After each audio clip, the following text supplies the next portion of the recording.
So guys welcome back to micro classes. हमारी Meerut university और Saharanpur university की बीएड फर्स्ट ईयर की क्लासेज चल रही हैं।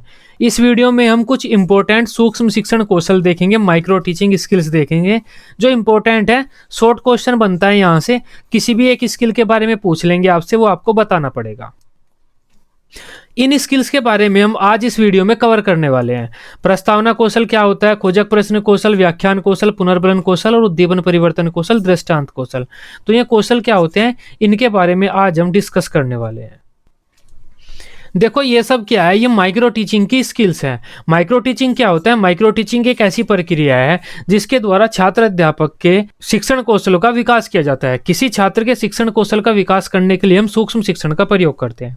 इस प्रक्रिया में क्या होता है, 5 से 10 बच्चों का एक ग्रुप होता है जो आपस में पढ़ाने की प्रैक्टिस करते हैं। एक एक बच्चा सामने आता है और कोई भी एक स्किल को पढ़ाता है, किसी भी एक काम को करता है। तो पाठ की शुरुआत करता है, प्रश्न पूछता है, या एक्सप्लेन करता है, या मोटिवेट करता है बच्चों को।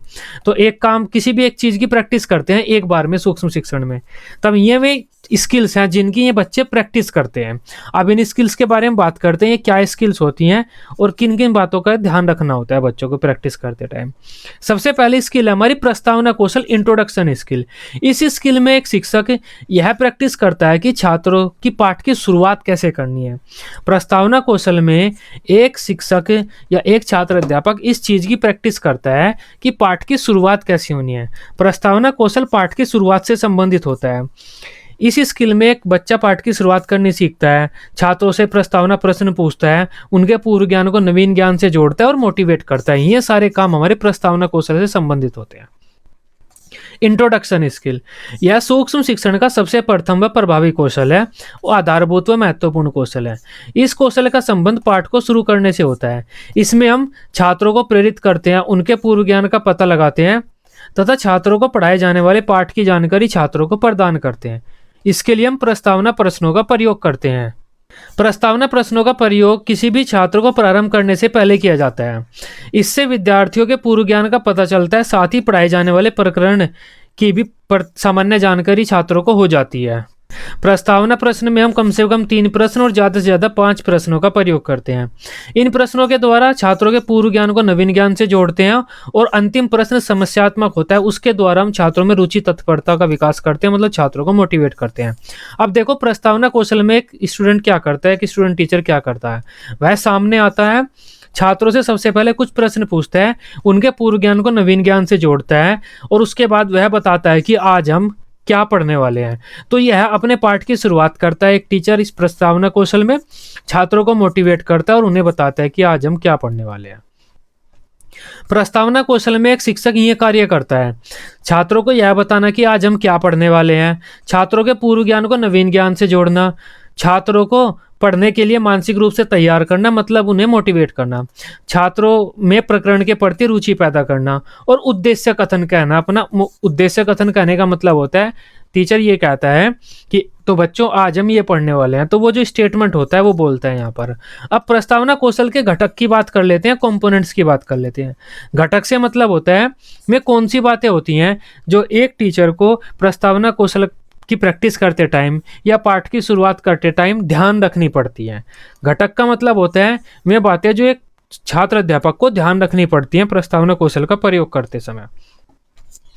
पूर्व ज्ञान से संबंधित कथन पहला घटक है इसका। जो प्रस्तावना कौशल के हमारे क्वेश्चन होते हैं, जो स्टेटमेंट होते हैं, हमारी बातें होती हैं, वे छात्रों के पूर्व ज्ञान से संबंधित होनी चाहिए। कुछ बातें ऐसी होनी चाहिए जो छात्रों के पूर्व ज्ञान से संबंधित हो। विषय वस्तु व उद्देश्य, उसके उद्देश्यों से संबंधित कथन जो हमारे क्वेश्चन होने चाहिए, जो हमारे स्टेटमेंट होने चाहिए, वे हमारे टॉपिक से और उसके ऑब्जेक्टिव से संबंधित होने चाहिए। कथनों में श्रृंखलाबद्धता होनी चाहिए। हमारे प्रश्न सीक्वेंस में पूछे जाने चाहिए। ऐसा नहीं है एक प्रश्न तो हमने अमेरिका के बारे में पूछ लिया, दूसरा शिमला के बारे में पूछ लिया, तो एक सीक्वेंस में पूछे जाने चाहिए प्रश्न।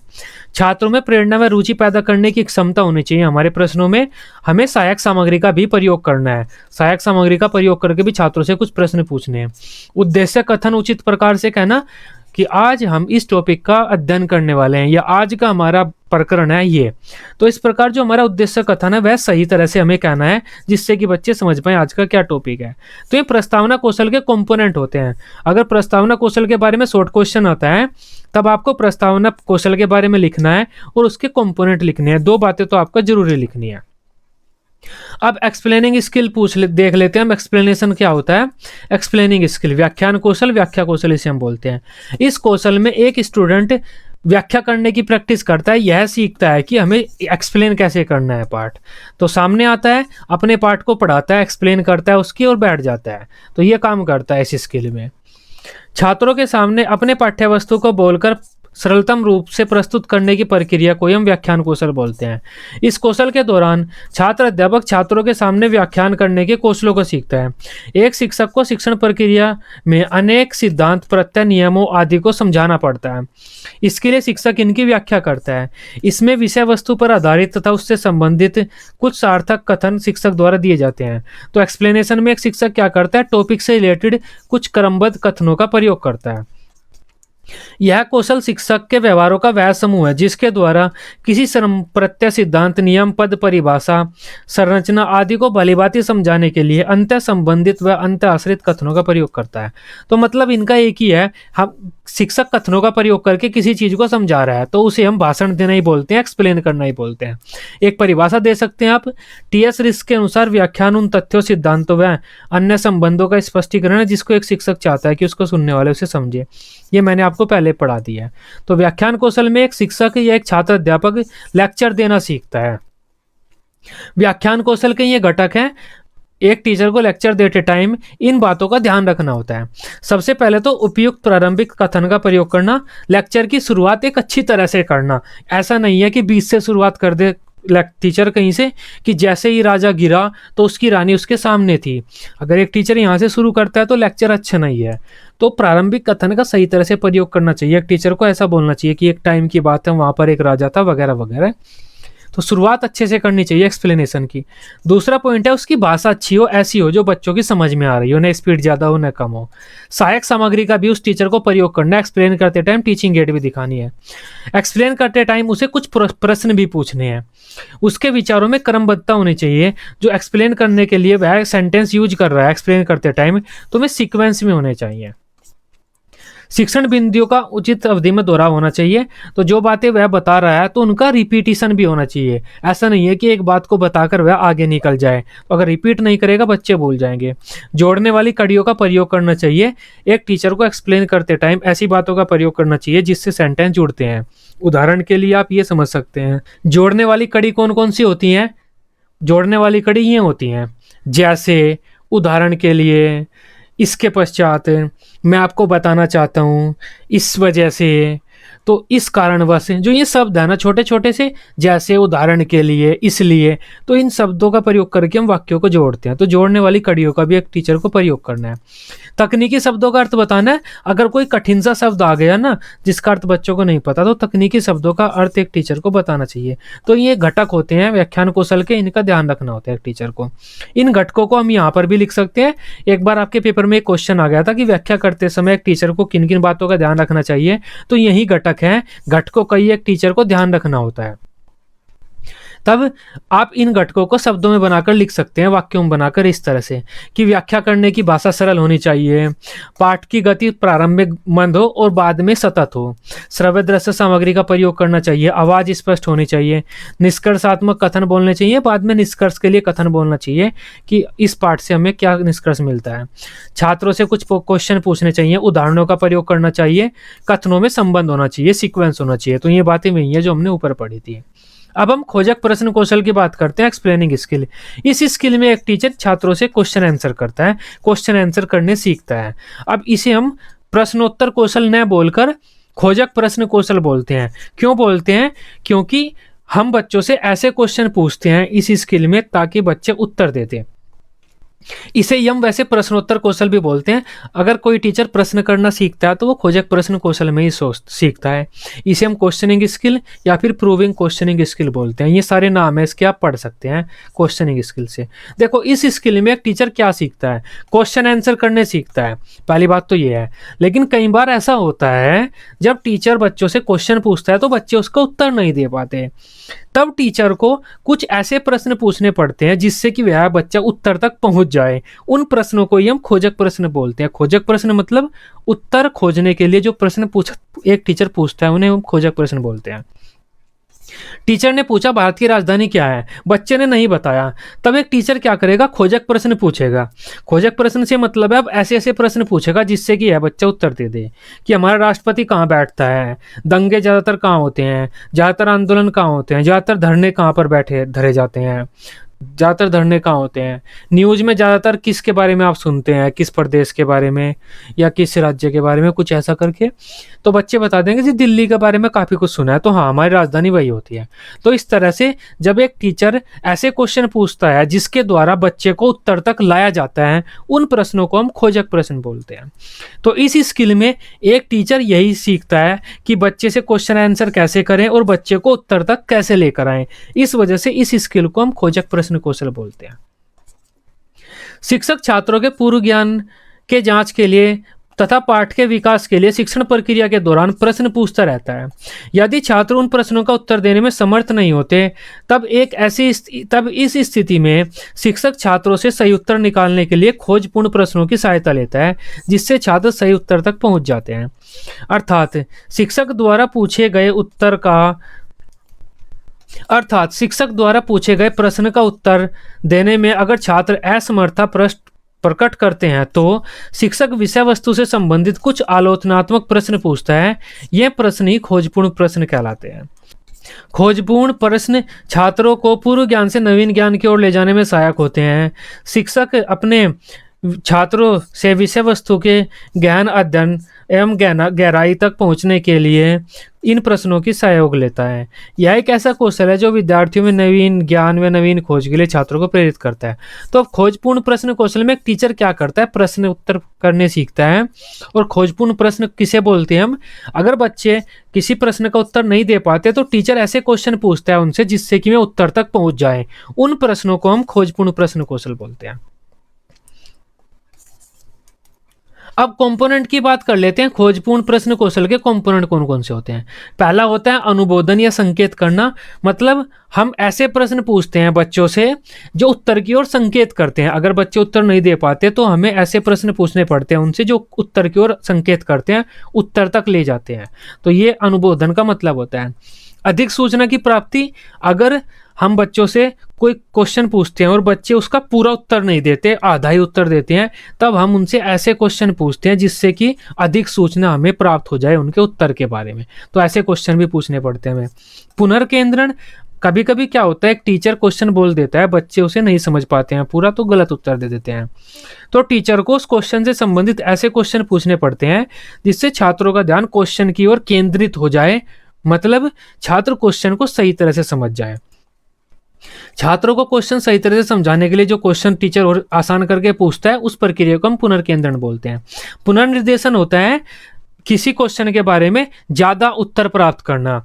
जैसे कि भारत की समस्याएं क्या हैं, तो एक छात्र ने उत्तर दे दिया सर गरीबी है, बेरोजगारी है, प्रदूषण है। तो वह टीचर अब दूसरे बच्चों से भी उत्तर पूछेगा, दूसरा बच्चा कोई कुछ और बताएगा, कोई कुछ और बताएगा, कोई कुछ और बताएगा। तो इससे छात्र एक प्रश्न के बारे में ज़्यादा सोच विचार कर पाते हैं। तो यहाँ पर एक शिक्षक किसी छात्र के पुनर्निर्देशन में एक शिक्षक छात्रों से किसी प्रश्न के ज़्यादा से ज़्यादा उत्तर प्राप्त करने की कोशिश करता है, ज़्यादा से ज़्यादा तथ्य प्राप्त करने की कोशिश करता है। लेकिन यहाँ पर दूसरे नंबर में वह किसी एक उत्तर के ज़्यादा जानकारी प्राप्त करने की कोशिश करता है। अधिक सूचना प्राप्ति का प्रयोग तब होता है अगर बच्चे पूरा उत्तर नहीं देते, लेकिन पुनर्निर्देशन का प्रयोग तब होता है जब वह टीचर उस प्रश्न के और उत्तर प्राप्त करना चाहता है कि इस प्रश्न के और भी उत्तर हैं तो आप में भी उत्तर बताइए। जैसे किसी एक देश का नाम बताइए, तो बच्चे बता देंगे तो प्रश्न का उत्तर तो पूरा हो गया ना। तब टीचर और पूछता रहता है आप भी बताइए, आप भी बताइए, वो पुनर्निर्देशन होता है। आलोचनात्मक सजगता में क्या होता है, एक टीचर क्वेश्चन बच्चों से ऐसे क्वेश्चन पूछता है क्यों, कैसे। इससे क्या होता है बच्चे उस क्वेश्चन के बारे में ज़्यादा गहन विचार करते हैं, बारीकी से तथ्य सोचते हैं, तो बच्चों की सृजनात्मक कौशलों का विकास होता है। तो ये कंपोनेंट होते हैं हमारे प्रश्नोत्तर स्किल के, इसके खोजक प्रश्न कौशल स्किल के। अनुबोधन में हम ऐसे प्रश्न पूछते हैं ताकि बच्चे उत्तर तक पहुंच जाएं। अधिक सूचना प्राप्ति का प्रयोग तब करते हैं अगर बच्चे किसी प्रश्न का उत्तर पूरा नहीं देते, तब हम और प्रश्न पूछते हैं ताकि पूरी जानकारी हमें मिल जाए। जैसे अगर हम नाउन की परिभाषा पूछते हैं बच्चों से और बच्चे बोलते हैं नाम को ही संज्ञा बोलते हैं, तो वह पूरा उत्तर तो नहीं हुआ, तब टीचर और प्रश्न पूछेगा ताकि पूरा उत्तर मिल जाए। पुनर्केंद्रण में हम प्रश्न को स्पष्ट करते हैं। पुनर्निर्देशन में हम किसी प्रश्न के और ज्यादा उत्तर प्राप्त करने की कोशिश करते हैं। आलोचनात्मक सजगता में हम क्यों कैसे वाले प्रश्न पूछते हैं ताकि बच्चे गंभीर रटकर उत्तर न दें, अपने दिमाग से कोई उत्तर दें। खोजपूर्ण प्रश्न का प्रयोग करते टाइम हम इन बातों का ध्यान रखते हैं, ये भी वेरी शॉर्ट क्वेश्चन में या शॉर्ट क्वेश्चन में पूछ ली जाती है। पहला तो होता है छात्रों का ध्यान केंद्रित करना चाहिए, हमें छात्रों का ध्यान प्रश्न की ओर केंद्रित करना चाहिए, सभी छात्रों का। ऐसा नहीं है किसी एक बच्चे से हम क्वेश्चन पूछ रहे हैं। आगे की सूचना खोजने वाले प्रश्न पूछने चाहिए, मतलब वही अधिक जानकारी वाले प्रश्न और पुनर्निर्देशन और जानकारी लेने वाले क्वेश्चन हमें बच्चों से पूछने चाहिए। प्रश्नों की भाषा सरल होनी चाहिए। प्रश्नों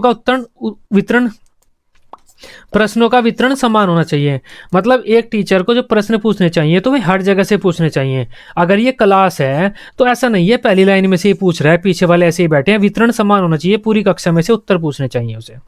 गलत उत्तर देने पर प्रश्नों के माध्यम से धीरे धीरे सही उत्तर पर छात्रों को लाना चाहिए। तो इन बातों को एक टीचर को ध्यान रखना चाहिए। अब पुनर्बलन कौशल की बात करते हैं हम। पुनर्बलन कौशल में एक बच्चा पुनर्बलन देना सीखता है। पुनर्बलन क्या होता है? अगर कोई बच्चा किसी प्रश्न का उत्तर दे देता है या कोई अच्छा काम करता है तो शिक्षक बोलता है वेरी गुड, शाबाश, बहुत अच्छे, इसी तरह से आप ये काम करते रहिए। तो ये जो शब्द बोलता है इन शब्दों को हम पुनर्बलन बोलते हैं। पुनर्बलन बोलते हैं इन शब्दों के कि हमारा टीचर पुनर्बलन दे रहा है। तो इस पुनर्बलन कौशल में एक टीचर पुनर्बलन देना सीखता है, बच्चों को मोटिवेट कैसे करना है, पुनर्बलन कैसे देना है, में चीज़ें सीखता है कि शाबाश, वेरी गुड, बहुत अच्छा, बहुत बढ़िया, गुड। तो ये चीज़ें बोलनी सीखता है यहाँ पर। पुनर्बलन किसे कहते हैं? पुनर्बलन एक ऐसा बल होता है जो किसी क्रिया के होने की प्रक्रिया में वृद्धि कर देता है, मतलब कि कोई क्रिया भविष्य में बार बार की जाएगी इसकी आशा बढ़ा देता है। पुनर्बलन अगर हम छात्रों को कहते हैं शाबाश, तो छात्र उस क्रिया को बार बार करने की कोशिश करते हैं।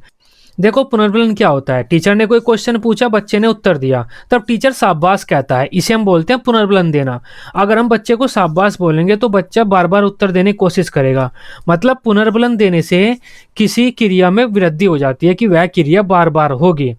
तब पुनर्बलन एक ऐसा बल होता है जिसके द्वारा किसी क्रिया के होने की आशा बढ़ जाती है कि हाँ वह क्रिया भविष्य में ज़्यादा होगी। तो एक टीचर पुनर्बलन का प्रयोग किसी क्रिया में बढ़ोतरी लाने के लिए करता है कि यह क्रिया बार बार होती रहे। पुनर्बलन का अर्थ होता है आंतरिक बल। पुनर्बलन कौशल से तात्पर्य ऐसे उद्दीपनों के प्रयोग करने से होता है जिनके प्रस्तुतिकरण से किसी अनुक्रिया के होने की आशा बढ़ जाती है कि वह अनुक्रिया भविष्य में बार बार होगी। उदाहरण के लिए यदि कोई छात्र शिक्षक के प्रश्नों का सही उत्तर देता है तो उसे पुरस्कार देना या उसकी प्रशंसा करना पुनर्बलन होता है। देखो पुनर्बलन दो प्रकार का होता है, धनात्मक पुनर्बलन व ऋणात्मक पुनर्बलन। धनात्मक पुनर्बलन में तो हम किसी क्रिया में वृद्धि करते हैं, ऋणात्मक पुनर्बलन में हम उस क्रिया में कमी करते हैं, उसकी विपरीत क्रिया में वृद्धि करते हैं। अगर बच्चे उत्तर देते हैं तो हम इन्हें शाबाश बोलते हैं, वो होता है धनात्मक पुनर्बलन, हम उस क्रिया में वृद्धि कर रहे हैं। लेकिन ऋणात्मक पुनर्बलन क्या होता है? अगर बच्चे आपस में झगड़ने लगते हैं, लड़ाई करने लगते हैं, गाली देने लगते हैं तो हम इन्हें डांट लगाते हैं जिससे कि बच्चे इस क्रिया को न करें, दूसरी क्रिया को करें, मतलब अच्छी अच्छी भाषा बोलें। तब ऋणात्मक पुनर्बलन में हम किसी क्रिया को करने से रोकते हैं बच्चों को, और धनात्मक पुनर्बलन में हम किसी क्रिया को बढ़ाते हैं कि बच्चे इस क्रिया को बार बार करें। तो ये दो प्रकार के पुनर्बलन होते हैं, ये सब यहाँ पर लिखा हुआ है। धनात्मक पुनर्बलन के बारे में आप पढ़ सकते हैं। धनात्मक पुनर्बलन के प्रयोग द्वारा छात्रों से सकारात्मक अनुक्रिया कराई जाती है, मतलब अच्छी कोई कार्य कराया जाता है। अगर कोई छात्र अच्छा कार्य करता है तो उसे एक शिक्षक जो पुनर्बलन प्रदान करता है जिससे कि वह छात्र उस क्रिया को बार बार करे, वह धनात्मक पुनर्बलन होता है। धनात्मक पुनर्बलन में छात्रों को प्रेरित करने के लिए उन्हें पुरस्कार से सम्मानित किया जाता है जिससे कि वह परिस्थिति दोबारा आने पर में अच्छी अनुक्रिया करें।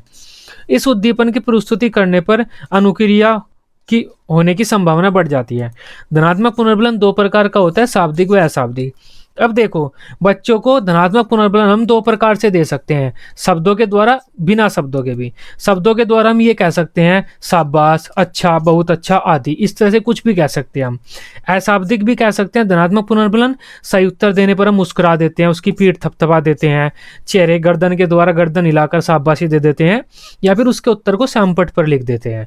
तो ये अशाब्दिक पुनर्बलन होता है। धनात्मक पुनर्बलन क्या होता है? ऐसा कार्य करना कोई भी जिससे छात्रों को अच्छा लगे और छात्र उस क्रिया को बार बार करना चाहे। ऋणात्मक पुनर्बलन इसके विपरीत होता है। अगर बच्चे कोई गलत क्रिया करते हैं, झगड़ते हैं या कोई ऐसा कार्य करते हैं जो उनके लिए हानिकारक सिद्ध हो सकता है, तो एक शिक्षक छात्रों को उन कार्यों को करने से रोकने के लिए ऋणात्मक पुनर्बलन का प्रयोग करता है। वह उन्हें दंड देता है, गुस्सा करता है, ऐसे कार्य करता है, तो ये ऋणात्मक पुनर्बलन है। ऋणात्मक पुनर्बलन भी दो प्रकार के होते हैं। शाब्दिक ऋणात्मक पुनर्बलन में तो हम डांट सकते हैं, मूर्ख कह सकते हैं, उन्हें डांट सकते हैं, बोलकर उन्हें डांट लगा सकते हैं।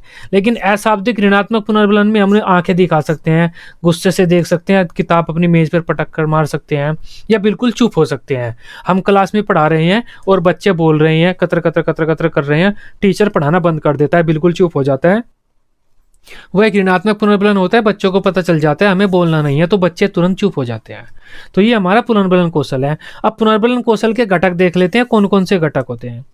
शाब्दिक पुनर्बलन का प्रयोग करना, सकारात्मक शाब्दिक पुनर्बलन का प्रयोग करना, ये तो जानते ही हैं आप। धनात्मक शाब्दिक पुनर्बलन क्या होता है, आपको इसका प्रयोग करना होता है। बच्चों से वेरी गुड, शाबाश, ये ऐसे शब्द बोलने होते हैं।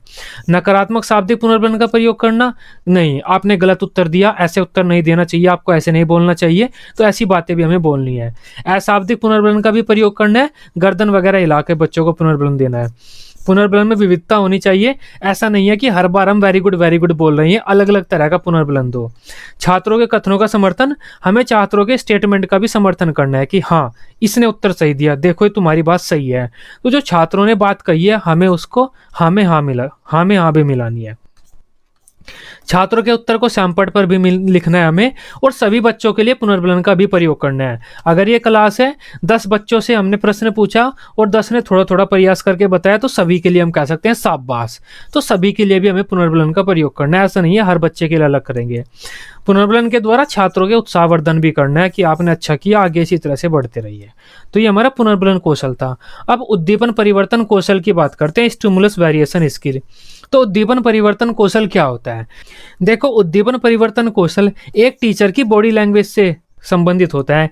कैसे खड़ा होता है, कैसे चेहरे का भाव बनाता है, कैसे बच्चों के साथ बातचीत करता है, किस टाइम पर क्या करता है, वह सब उद्दीपन परिवर्तन कौशल में आता है। तो उद्दीपन परिवर्तन कौशल में हम ये सीखते हैं कि बच्चों को बोर नहीं होने देना है। अगर एक टीचर पढ़ा रहा है, बच्चे बोर हो जाते हैं पढ़ते पढ़ते, तब टीचर को कुछ ना कुछ चेंज करना पड़ता है। या तो आवाज़ बदलनी पड़ेगी, कम से ज़्यादा करनी पड़ेगी, चेहरे के भाव बदलने पड़ेंगे, शिक्षण विधि बदलनी पड़ेगी, छात्रों के साथ बातचीत करने का तरीका बदलना पड़ेगा। तो अपनी बॉडी लैंग्वेज टीचर को बदलनी पड़ती है, जिससे छात्रों का ध्यान टॉपिक में बना रहता है, छात्र बोर नहीं होते हैं। ये सब करने की प्रक्रिया को हम उद्दीपन परिवर्तन कौशल बोलते हैं। उद्दीपन परिवर्तन कौशल हमारा टीचिंग टैक्टिक की तरह ही होता है बिल्कुल।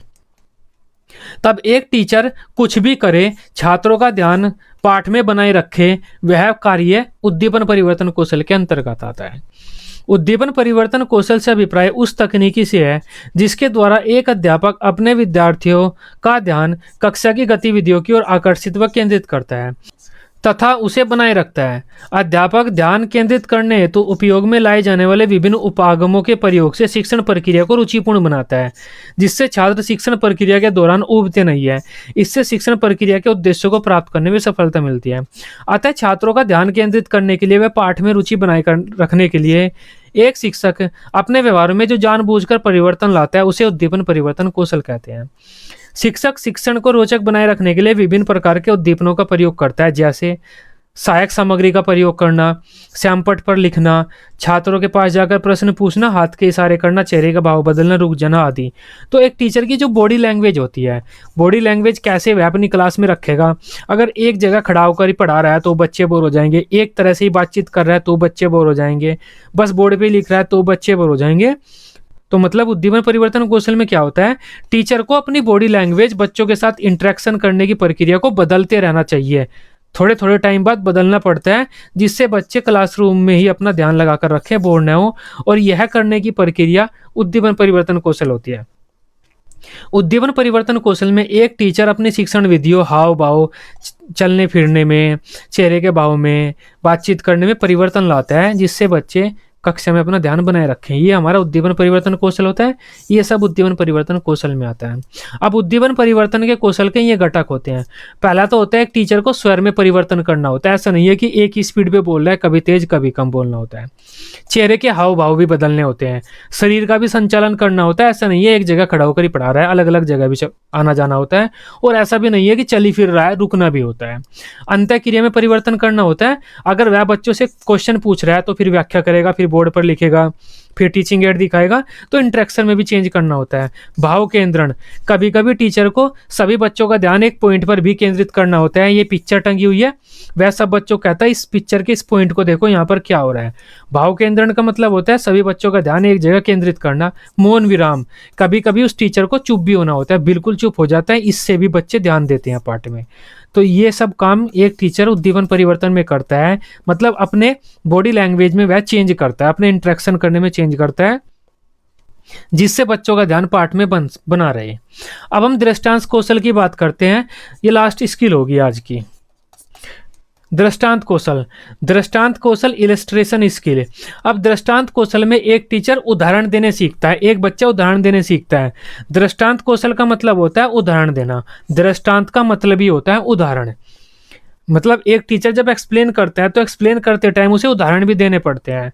तब उसके लिए हमारी जो स्किल है वो दृष्टांत कौशल है। दृष्टांत कौशल में एक जो छात्र अध्यापक है वह ये सीखता है कि उदाहरण कैसे देने, किस स्थान पर किस प्रकार किस तरह से उदाहरण देने हैं। तो उदाहरण देना जो बच्चा सीखेगा वो दृष्टांत कौशल में सीखेगा। किसी कठिन तथ्य को सरलतम उदाहरणों का प्रयोग करके समझाना ही दृष्टांत कौशल कहलाता है। जब शिक्षण प्रक्रिया में किसी नियम, प्रत्यय या सिद्धांत को छात्र व्याख्यान के द्वारा नहीं समझ पाते तो एक शिक्षक को कई उदाहरणों का सहारा लेकर उन तथ्यों को स्पष्ट करना होता है। दृष्टांतों तथा उदाहरणों के माध्यम से शिक्षक नवीन व जटिल ज्ञान को सरलता से छात्रों तक पहुंचा सकता है। इसके प्रयोग हेतु शिक्षक को विभिन्न संप्रत्यय, सिद्धांत, नियम आदि को समझाने से पहले ही समुचित उदाहरण व दृष्टांतों का चयन कर लेना चाहिए। फिर उन उदाहरणों एवं दृष्टांतों को प्रभावशाली तरीके से छात्रों के सामने प्रस्तुत करना चाहिए। तो दृष्टांत का मतलब ही होता है उदाहरण। ये उदाहरण का एक सिनोनिम है दृष्टांत। दृष्टांत कौशल का मतलब होता है उदाहरण कौशल। इसमें बच्चे ये सीखते हैं कि उदाहरण कैसे देना है छात्रों को। और ये दृष्टांत कौशल के घटक होते हैं हमारे। निगमन उपागमों का प्रयोग, मतलब ऐसे उदाहरणों का भी प्रयोग करना होता है एक टीचर को कि पहले वह नियम बताएगा, बाद में उदाहरण देगा। आगमन उपागमों का प्रयोग मतलब पहले एक टीचर उदाहरण देगा, बाद में नियम बताएगा। तो ये दोनों एक दूसरे के उल्टे हैं। टीचर को ये करना होता है, पहले नियम बताकर उदाहरण देना होता है। इस लाइन का मतलब ये है। टीचर पहले उदाहरण देकर बाद में नियम बताता है, इस लाइन का मतलब ये है। उदाहरणों में रोचकता, इंटरेस्टिंग उदाहरण देने होते हैं एक टीचर को। सिंपल से उदाहरण देने होते हैं जो सभी के समझ में आ जाएं। उदाहरण सार्थक होने चाहिए, उदाहरण ऐसे होने चाहिए जिससे बच्चे कुछ सीख लें। छात्रों से भी उसी प्रकार के अन्य उदाहरण पूछने चाहिए। जैसे हम बात कर रहे हैं दूध देने वाले जानवरों के नाम बताइए, तो हम उदाहरण दे सकते हैं गाय होती है, भैंस होती है। तो अब हम बच्चों से कह सकते हैं अब आप कुछ उदाहरण दीजिए। बच्चे कहेंगे भेड़ भी देती है सर, बकरी भी देती है, शेरनी भी देती है दूध। तो तब इस तरह से हम बच्चों से भी उदाहरण पूछ सकते हैं। अब हम दृष्टांत कौशल के महत्व की बात करते हैं। दृष्टांत कौशल के उदाहरण देने के क्या क्या महत्व होता है, शॉर्ट क्वेश्चन में पूछ लिया जाता है आपसे पेपर में। इससे छात्रों की शिक्षण प्रक्रिया में रुचि बनी रहती है, शिक्षण प्रक्रिया प्रभावी हो जाती है, जो ज्ञान प्राप्त करते हैं छात्र वो स्थायी होता है, शिक्षण प्रक्रिया सजीव मतलब जीवित रहती है, छात्र बोर नहीं होते हैं। इसके द्वारा शिक्षक छात्रों का ध्यान खींचने में सफल रहता है। मतलब जो हमारा टॉपिक है वह आसान हो जाता है। छठे पॉइंट का मतलब है हमारा टॉपिक आसान हो जाता है। कल्पना करने की शक्ति बढ़ जाती है छात्रों की। शिक्षक हमारी जो शिक्षण प्रक्रिया वह सफल हो जाती है, शिक्षा के उद्देश्य की प्राप्ति हो जाती है, छात्र शिक्षक अंतःक्रिया सुधर जाती है। तो ये इसके लाभ हैं। तब ये आज के हमारे शिक्षण कौशल थे। इतने इंपॉर्टेंट कौशल हैं और सभी मैं आपको आसान तरीके से एक्सप्लेन कर चुका हूँ। वीडियो आपको अच्छी लगी हो आप इसे अपने बीएड ग्रुप में दोस्तों के साथ शेयर कर सकते हैं। बीएड की सभी सब्जेक्ट की डेली रेगुलर क्लासेस लेने के लिए आप इस चैनल को सब्सक्राइब कर सकते हैं। Till then bye bye, take care.